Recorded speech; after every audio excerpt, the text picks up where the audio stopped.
They weren't there to be on record. They weren't. No, by the time the survey was done and all of that, because that's what we are looking at. You're not going to take us to Appearing before the Cosase committee, Geoffrey Mugisa, one of the beneficiaries of the money from the Land Compensation Fund, said he received phone calls from one of the Pin Obong who was demanding 50% of the total pay he was about to get. Mugisa said that sometimes Obong sent him text messages to demand for the bribe on behalf of the Uganda Land Commission officials. What happens that you'll see there so many dirty things.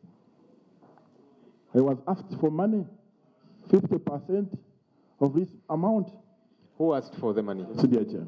Yeah, the chairperson, because at the end of the day, you have been seeing on the media that Mugisha does not exist. First of all, they made it a deliberate attempt to misspell my name, to appear a ghost, and they called me Mugisha. Mugisa is one of the beneficiaries of the 10.6 billion supplementary budget who received shillings 1.5 billion for a 208-acre piece of land that allegedly never existed in Chiwali district. Who should be compensated? And number 6 is Mugisa Geoffrey, and the reason she gave that you needed urgent medical attention and to buy land elsewhere.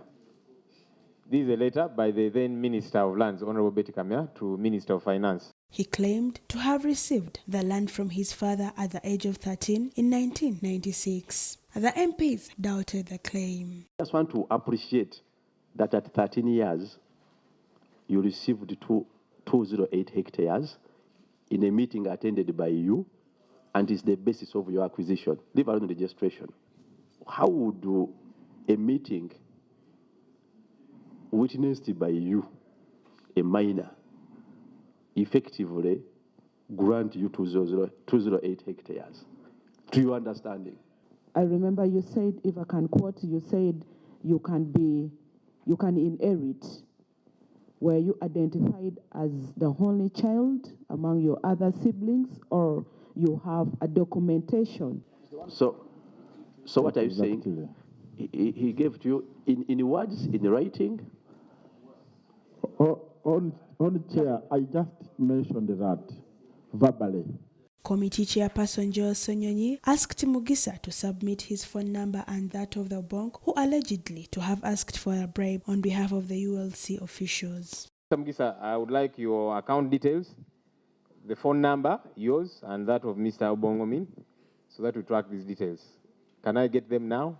Meanwhile, Cosase has written to the UPDF ordering them to produce Barbara Imario, the former Uganda Land Commission secretary, who is accused of authorizing illegal land compensations. Imario is suspected to have fled the country recently. Sanyonyi told the committee members that before fleeing, Imario was being protected by military police. The challenge, though, is at the time she was being guarded by military police, even when she was reporting to CID, before she fled the country. And so we have tasked and written to the leadership of the UPDF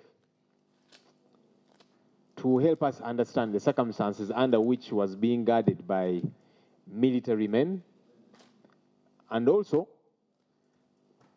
for them to share with us, according to them, her potential whereabouts. Because Sarah Nakandi, CTV for PM Edition. Your colleague had a matter. Yes, Mr. Chair, at the High Court of Movende. So somehow this was not priority.